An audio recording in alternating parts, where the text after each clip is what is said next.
नमस्कार दोस्तों, आप तक बड़ी खबर हम लेके आ रहे हैं। आप लोगों को हमने बताया कि बंगाल के अंदर इलेक्शन कमीशन के जो अपडेट है, जो सिर्फ 3 राउंड की अपडेटेड है वो है, पर अब ग्राउंड से आपको मैं बताना चाहता हूं 2 बड़ी खबर है। शुवेंदु अधिकारी की मार्जिन बढ़ते हुए 11,000 वोट की हो चुकी है। 10,000 से ऊपर बढ़ के 11,000 वोट की मार्जिन हो चुकी है शुवेंदु अधिकारी की। और अब एक और बड़ी खबर आ रही है कि बीजेपी के ग्राउंड के इनपुट के हिसाब से तृणमूल कांग्रेस की सीट 176 और बीजेपी की सीट 111 हो रही है। तो 204 से 176 की तरफ अभी जो है करीबन 8 से 15 राउंड ऑफ काउंटिंग मिनिमम बची है दोस्तों, जो हम लोग को ग्राउंड से मिलता जा रहा है। अभी सिर्फ 7th राउंड ऑफ काउंटिंग जो है वो कंप्लीट हुई है। अविक, नंदीग्राम से 11,000 की लीड मार्जिन से शुवेंदु अधिकारी आगे। अविक, नंदीग्राम से फिलहाल 11,000 की मार्जिन से शुवेंदु अधिकारी आगे है, बट अगर देखा जाए तो तारकेश्वर से डॉक्टर स्वपन दासगुप्त पीछे चल रहा है करीब। अभी बोल रहे हैं कि तारकेश्वर से स्वपन दासगुप्ता पीछे चल रहे हैं इलेक्शन कमीशन के उसमें। मैं सौरभ के पास आना चाहता हूं। मेरे साथ संजीव कौशिक कांग्रेस से जुड़ रहे हैं, यूसुफ जुड़ रहे हैं लेफ्ट से, यूसुफ अंसारी सीनियर जर्नलिस्ट, खालिद अब्दुल्ला तृणमूल के। खालिद अब्दुल्ला जी 11, विनय सिंह, खालिद अब्दुल्ला जी 11,000 की मार्जिन से ममता बनर्जी पीछे। और अब जो नया आंकड़ा आ रहा है वो आंकड़ा ये आ रहा है कि 176 सीट्स पे टीएमसी और 111 पे बीजेपी पहुंच रही है। खालिद जी, ये पिछले 10 मिनट के अंदर चेंज हो चुका है। खालिद जी, फिर आने वाले 10 मिनटों में देखिएगा 211 प्लस हो जाएगी और ममता बनर्जी का 4 और। खालिद जी थोड़ा कैमरा खालिद जी आप ठीक करिए, मुझे लगता है आप ज्यादा सीखे। हाँ, अब आप ठीक बैठे हैं। आंकड़ा बिल्कुल बदल रहा है, 10,000 के ऊपर का मार्जिन हो गया है। हार जाएंगी क्या ममता बनर्जी? 2016 में भी इस तरह से आंकड़ा दिखाई दिया था और अभी मैं कह रहा हूं कि अभी 7 राउंड हुई है गिनती। 3 राउंड के बाद ममता बनर्जी का मैं समझता हूं, मैं पहले भी कहा था कि अब सिर्फ 4 राउंड की काउंटिंग बची है। खालिद जी, 4 राउंड की ही सिर्फ काउंटिंग बची है। 10,000 नहीं, अब 11,000 लीड मार्जिन हो गई है। मैं विनय सिंह एक बात नहीं समझ पा रहा हूं। विनय सिंह, अगर 11,000 की मार्जिन से ममता बनर्जी पीछे चल रही है तो टीएमसी 200 पार कैसे हो सकती है? अगर हो रही है तो फिर क्या ये एनालिसिस कैसे किया जाए? कहीं ना कहीं आपको गलतफहमी हो रही है कि 4 राउंड नहीं, मेरे को कोई परेशानी नहीं हो रही, मुझे किसी चीज की परानी नहीं। प्रदीप भाई, कहीं ना कहीं गलतफहमी हो रही है कि अभी 4 राउंड बाकी नहीं, अभी लगभग मैं समझता हूं कि 9 से 8 से 9 राउंड बाकी है। और 9 राउंड जब बाकी है तो 211 से भी ज्यादा होगी। और ममता बनर्जी, मैं फिर कह रहा हूं कि 25 से 30,000 वोट से जीतेगी। विनय सिंह बोलिए विनय सिंह। नंदीग्राम में 1 में उसकी कुछ ठीक है खालिद जी आपने अपनी बात रखी। विनय आप बोलिए। पश्चिम बंगाल अलग चल रहा है, नंदीग्राम अलग चल रहा है। विनय सिंह, पश्चिम बंगाल कुछ और सोच रहा है, नंदीग्राम कुछ और सोच रहा है। बीजेपी का दांव शुवेंदु अधिकारी को उतारना काम आ गया है। रिजाइन करेगा, ये चुनाव लड़ेंगी। अगर हार जाएंगी तो फिर चुनाव लड़ेंगी, क्योंकि ये कोई भारतीय जनता पार्टी नहीं है, टीएमसी है। और ममता बनर्जी ही सीएम होंगी किसी भी कीमत पर। अगर नहीं होंगी तो उनके परिवार का कोई होगा, उनका भतीजा होगा। तो ये एक विषय आया, मुझे लगता है कि इसका जवाब देना जरूरी था। दूसरा, सुप्रिया जी ने कहा कि देखिए मेहनत का कोई ऑल्टरनेट नहीं है। बीजेपी पिछली बार कहां थी, इस बार मल्टीपल फोल्ड्स इंक्रीज है। अगर चलो टीएमसी वालों के ही मान लेते हैं तो बीजेपी का जो इंक्रीज है, नहीं इंक्रीज का चुनाव नहीं था विनय सिंह, इंक्रीज का चुनाव नहीं था। बीजेपी ने भी कहा था 200 प्लस चाहिए। विनय सिंह इंक्रीज का चुनाव नहीं था और 200 प्लस सीट का चुनाव था। बीजेपी ने कहा था 200 प्लस सीट जीतेंगे। कोविड काल था, अमित शाह, जेपी नड्डा, बड़ी रैलीज हो रही थी विनय सिंह। उसके बाद अगर चुनाव बीजेपी हारती है, इसका जिम्मेदार कौन होगा? बीजेपी ने इस चुनाव को जीतने के लिए लड़ा था, बड़ा चुनाव बनाकर लड़ा था। अगर ऐसे में बीजेपी चुनाव हारती है और विनय सिंह, अगर ऐसे में बीजेपी चुनाव हारती है, जिम्मेदारी किसकी होगी? यूसुफ भाई आप पे आता हूं।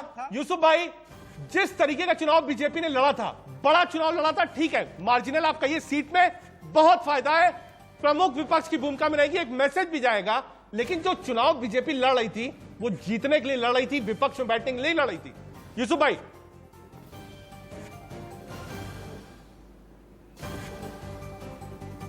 यूसुफ अंसारी, आवाज आ रही है आपको? यूसुफ, एक ऑडियो का इशू है। मैं चाहता हूं बड़ी खबर बड़ी खबर दोस्तों ये आ रही है कि करीबन 80 सीट ऐसी है जिसमें 2000 से कम की मार्जिन के बीच में मुकाबला चल रहा है। तो ये राउंड जो होंगे ये आखिरी के 3 या 4 राउंड जो होंगे उसमें देखना होगा। दूसरी बड़ी खबर यह है कि शुभेंदु अधिकारी अपनी लीड मार्जिन बढ़ाते हुए 11,000 की लीड मार्जिन हो चुकी है शुभेंदु अधिकारी की। तो ये अब सिर्फ यहाँ पे नंदीग्राम के अंदर 4 से 6 राउंड की काउंटिंग बची है और शुभेंदु अधिकारी की लीड मार्जिन अब 11,000 की हो चुकी। तो बंगाल में एक तरफ ममता बनर्जी पीछे चल रही है, दूसरी तरफ तृणमूल कांग्रेस आगे चल रही है। तो ये दो बड़े दिलचस्प अगर मैं कहना चाहता हूं। और इसी चीज पे अगर अंसारी जी आप हमारे साथ सुन पा रहे हैं, आपसे बात करना चाहता हूं। ये अंसारी जी आप इतने सीनियर व्यक्ति हैं, लेफ्ट का तो पूरा कुछ वोट रहा ही नहीं है बंगाल के अंदर, पर ऐसा कैसे हो सकता है कि चीफ मिनिस्टर को वोट ना मिले और तृणमूल कांग्रेस को वोट मिल जाए?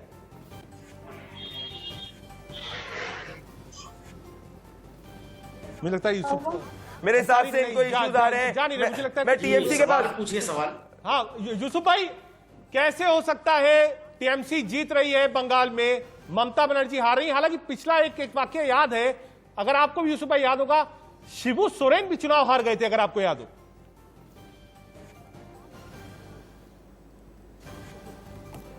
मुझे लगता है ऑडियो में कुछ मेरे हिसाब से उधर आवाज नहीं आ रही। मैं टीएमसी के प्रवक्ता के पास जाना चाहता हूं। सर आप मुझे एक चीज बताइए कि 200 पार बहुत। चलिए यूसुफ भाई आप कुछ बोल रहे हैं, आप बोल सकते हैं। बोलिए यूसुफ जी। ऑडियो मुझे लगता है ऑडियो बढ़ाना चाहिए। पीसीआर एक बार ऑडियो बढ़ाइए। यूसुफ भाई बोल रहे हैं, हल्की आवाज आ रही है, एक बार ऑडियो बढ़ाइए। टीएमसी के पास जाना चाहते हैं। यूसुफ जी आपके पास आएंगे। मैं टीएमसी से पूछना चाहता हूं, टीएमसी के प्रवक्ता से, आप खालिद अब्दुल्ला और सौरभ जी को स्क्रीन पे लाएं। खालिद अब्दुल्ला जी और सौरभ जी को स्क्रीन पे लाएं। खालिद अब्दुल्ला जी मुझे एक चीज समझाइए, कैसे ऐसे है कि आपने पूरे बंगाल में ममता बनर्जी के नाम पे वोट मांगा और 200 पार बिल्कुल सही सुपड़ा साफ आप बीजेपी का कर रहे हैं 1:35 के हिसाब से, पर ममता बनर्जी खुद की सीट पे 11,000 की मार्जिन से पीछे चल रही है। ये कैसे हो सकता है खालिद जी?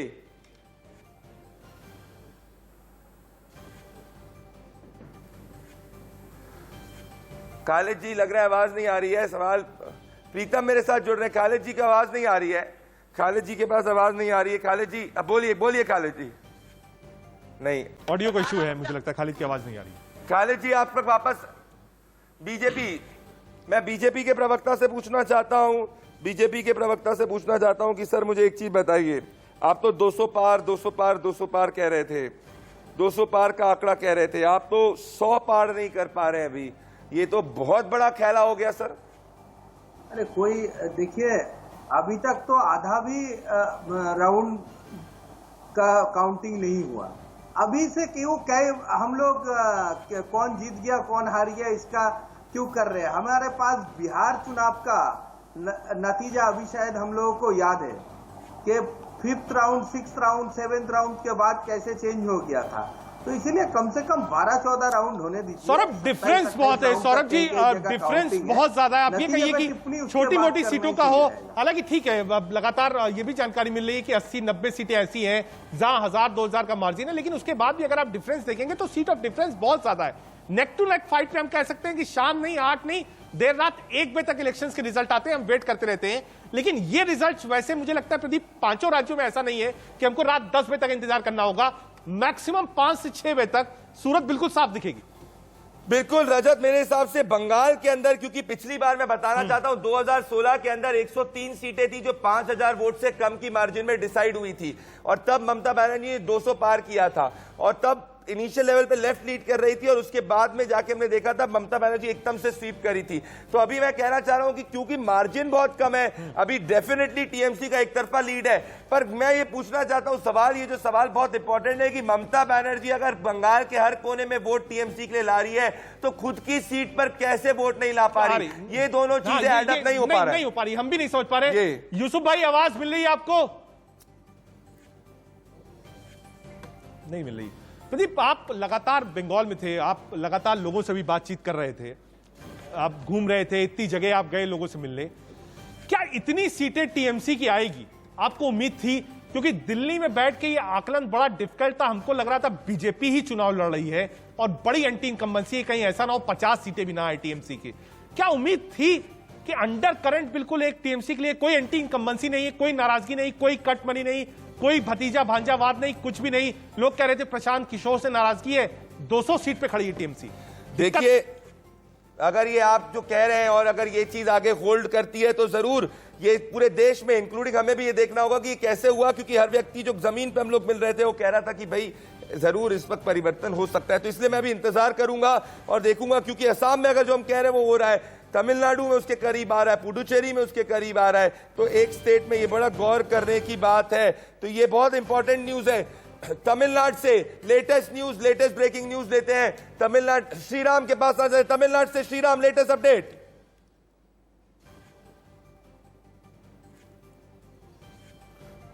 तमिलनाडु से श्रीराम, आपको आवाज आ रही है? क्या है लेटेस्ट खबर, क्या है? कितनी सीट पे एआईडीएमके, कितनी सीट पे डीएमके?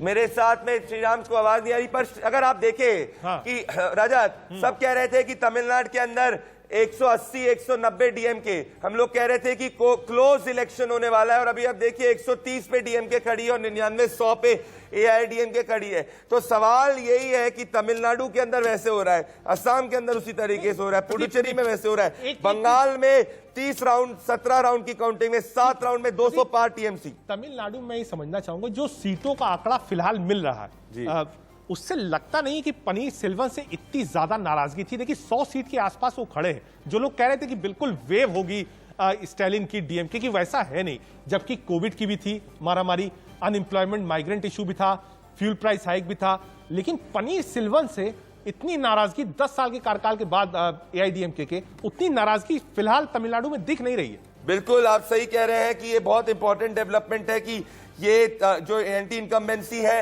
वो नहीं दिख रही है। और तभी आप देखिए कि आइडियली 190 180 70 होना चाहिए डीएमके, हम कह रहे थे क्लोज इलेक्शन है, और एआईडीएमके 100 के करीब तरफ पहुंच रही है। तो ये दिखाता है कि इतनी ज्यादा डिफरेंस दोनों के बीच में नहीं हो रहा है। पर अगेन अभी ये इसको इंतजार करना होगा। ब्रेकिंग न्यूज के पास जाना चाहता हूं, कुछ लेटेस्ट खबर हमारी अभी आने वाले। पर एक और चीज पे मैं कहूंगा, एक और चीज अब एक मैं आपसे पूछना चाहता हूं, शुभेंदु अधिकारी की जो लीड है वो 11,000 से ज्यादा की हो चुकी है, ये बहुत इंपॉर्टेंट डेवलपमेंट है। पर टीएमसी की लीड अभी भी 200 पार बरकरार है। तो अगर 200 से ऊपर टीएमसी है तो ये तो चुनाव ही खत्म है फिर।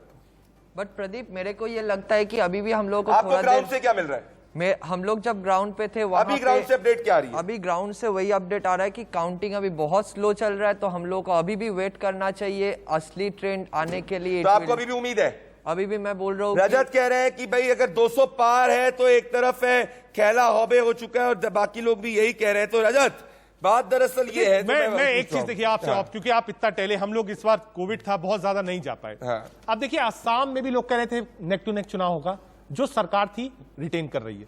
पश्चिम बंगाल में जो सरकार थी रिटेन कर रही है। केरल में जो सरकार थी रिटेन कर रही थी।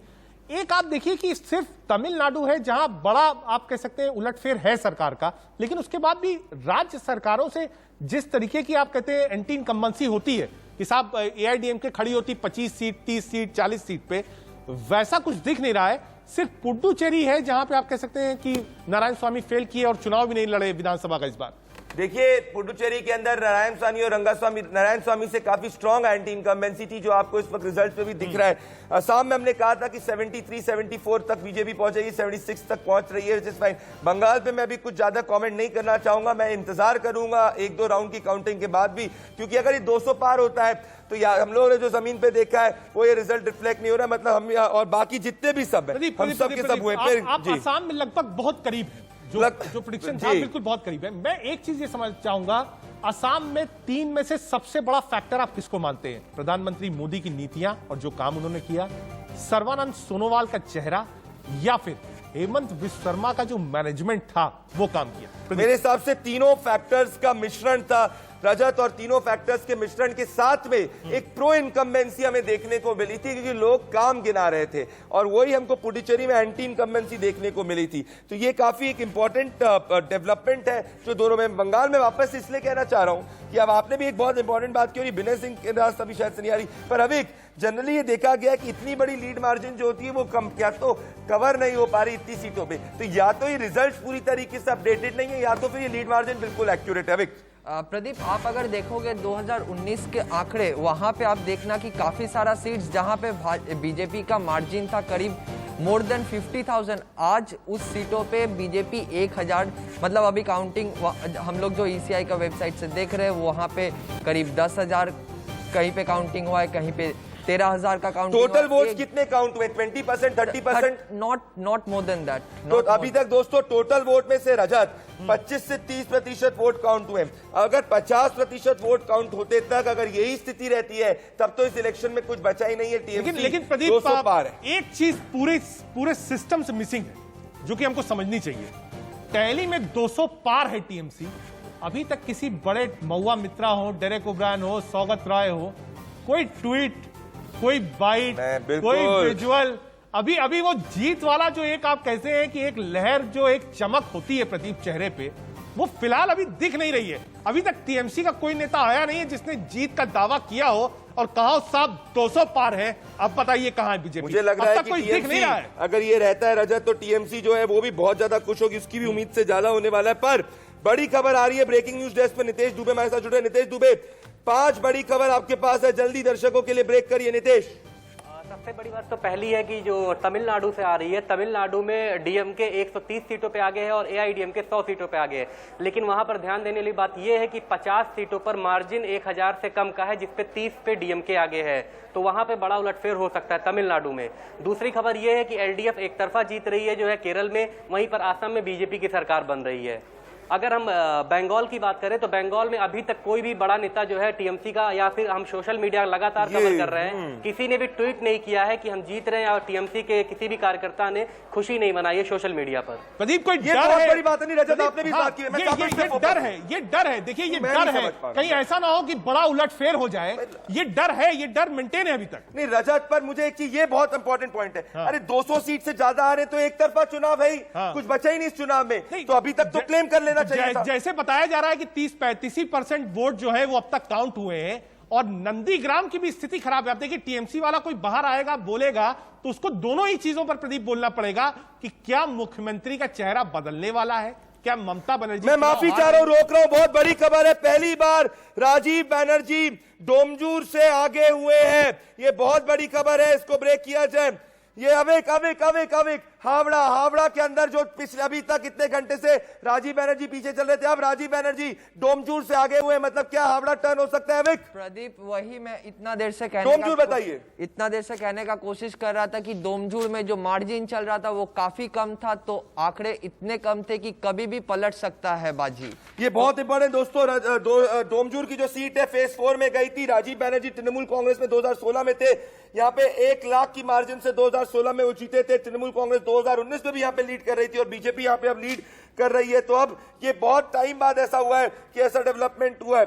ब्रेकिंग न्यूज डेस्क पे और ब्रेकिंग न्यूज है, एएनआई के ये देखिए, आप मुझे बताइए रजत, आप ये क्या है? मैं बताता हूं, मुझे मेरे को तो दुख हो रहा है, क्या है ये बताइए? इलेक्शन कमीशन की गाइडलाइंस को मैं इसमें प्रदीप आपको 2 चीजें दिखाता हूं। एक तो सेलिब्रेशन है, ये जो फोटो वाला आप चलन देख रहे हैं, इसके लिए आपको वापस जाना पड़ेगा उस युग में जब जयललिता लीडर थी। हम लोग जब लोकसभा और राज्यसभा जाते थे प्रदीप, तो जितने भी तमिलनाडु के एमपीज आते थे वो सब व्हाइट कलर की प्लेन ट्रांसपेरेंट टाइप की शर्ट पहनते थे और सबके जेब में जयललिता की फोटो रहती थी, आज भी रहती थी। तो उसी ट्रेंड पे देखिए डीएमके भी चल रहा है। स्टालिन की फोटो जो है वो साथ में पकड़े है, और मुझे लगता है कि अब स्टालिन की फोटो कार्डर अपने साथ ही लेकर चलेगा। लेकिन फिलहाल ये जीत और जश्न की तस्वीरें जिस पर रोक लगाई गई, मुझे लगता है इस तस्वीर का कॉग्निजेंस लेना चाहिए इलेक्शन कमीशन को, और खास तौर से जो भी प्रशासनिक अधिकारी वहां मौजूद है उसके ऊपर कार्रवाई होनी चाहिए इन तस्वीरों को देखने के बाद। ये बहुत बड़ी बात है दोस्तों, देखिए ये बैंड है, ये अलाउड नहीं इलेक्शन कमीशन ने चीफ सेक्रेटरीज को लिखा भी है कि आप एसएचओ को कहिए कि एफआईआर फाइल करें, और एफआईआर जो है फाइल नहीं करे। ब्रेकिंग न्यूज डेस्क पे वापस जाना चाहते हैं, ब्रेकिंग न्यूज पे नितेश दुबे ब्रेक करिए, क्या खबर है आपके पास लेटेस्ट? से उत्पल बोरा 5000 के वोटों से आगे चल रहे हैं, और शुभेंदु अधिकारी अभी भी जो है क्या नंदीग्राम से आगे हैं। तो 2 बड़ी खबर है। अभी ये एक चीज मैं भी समझना चाहूंगा इलेक्शन डेस्क से, ममता बनर्जी सिर्फ 2 बार अभी तक पीछे हुई हैं। कितने राउंड एक बार जरा दर्शकों को जरा विस्तार से समझा दी, क्योंकि मुझे लगता है कि इस वक्त जो नजर है देश में, वो हर आदमी यही जानना चाहता है कि नंदीग्राम में क्या हो रहा है। जरा विस्तार से समझाइए, जरा विस्तार से समझाइए कितने राउंड की वोटिंग हो चुकी है, कितने राउंड की वोटिंग अभी बाकी है, क्या किसी भी दल ने रिकाउंटिंग की बात कही है और वोटों का आंकड़ा क्या है दोनों का?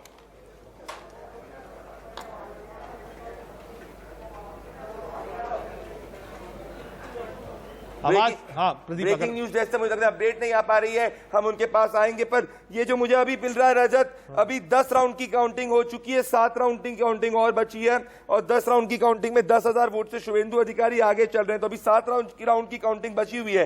तो ये विजुअल्स वापस से देखिए, आप ये वापस से देखिए। तो कार्रवाई वाले प्रदीप, इस पर कार्रवाई होनी चाहिए। अगर इस पे कार्रवाई नहीं होगी तो किस चीज पे कार्रवाई होगी? बिल्कुल, मैं आपसे सहमत हूं। ये तो ऐसी चीज है, मुझे लगता है ये हमको लाल रंग का निशान करके दिखाना चाहिए कि कार्रवाई कब होगी। अगर इस पे कार्रवाई नहीं होगी, आज लोग ऑक्सीजन सिलेंडर, बेड सबके लिए तड़प रहे हैं, ये कोविड फैलेगा नहीं तो क्या होगा साहब, आप बताइए। बिल्कुल, और ये देखिए कि इलेक्शन कमीशन ने ऑलरेडी अभी चिट्ठी लिखी थी चीफ सेक्रेटरी को कि आप एसएचओ को कहिए एफआईआर करें। पूछना चाहते हैं हम कि क्या इस जगह पे एसएचओ से एफआईआर करी है, कैसे विक्ट्री प्रोसेशन निकाला जा रहा है, अभी ये सवाल उठता है और ये हम लोग वापस से आना चाहते हैं। तो ये इंपॉर्टेंट है। तो पश्चिम बंगाल में अभी तक के रुझानों के हिसाब से टीएमसी को बहुमत मिलते हुए, तो ये बहुत इंपॉर्टेंट डेवलपमेंट है। और तमिलनाडु में देखा जाए तो अभी डीएमके आगे है, पर एआईडीएमके 100 के करीब है।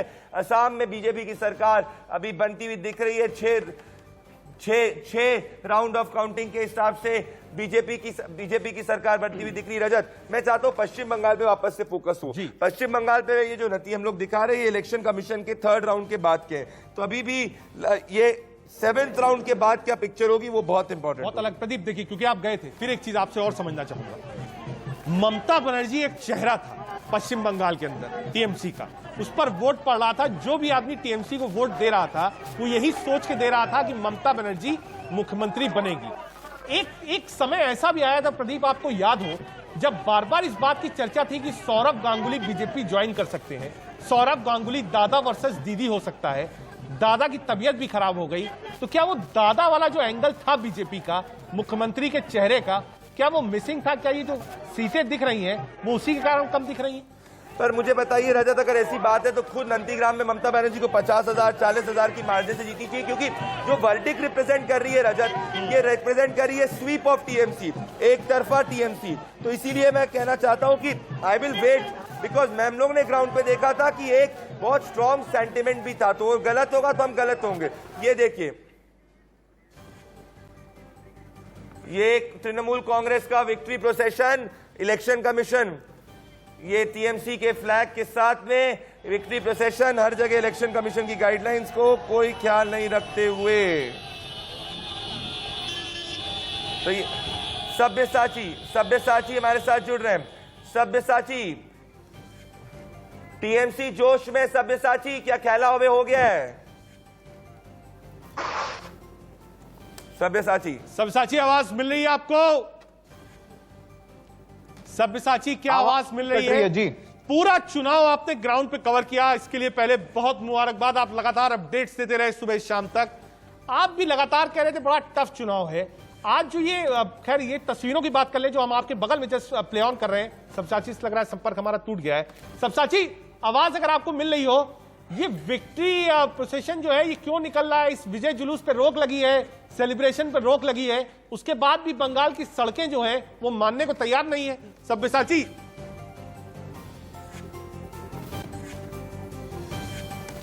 आवाज आ रही है सब्यसाची आपको? तो दोस्तों आप देख सकते हैं विजुअल्स जो है तृणमूल कांग्रेस का विक्ट्री प्रोसेशन चलते हुए, ये कलकत्ता के अंदर तृणमूल कांग्रेस के कार्यकर्ता।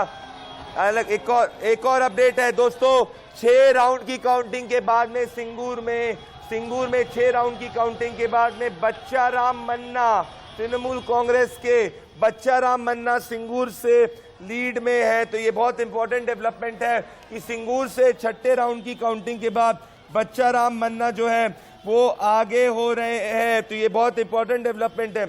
हमें तुरंत वापस लौट रहे हैं, आप हमारे साथ बने रहिए, क्योंकि बंगाल पे नजर आपको शाम तक रखनी पड़ेगी। किसी भी तरफ बंगाल जाए, अभी टीएमसी की तरफ जाते हुए दिख रहा है। हम तुरंत लौट रहे हैं, बने रहिए।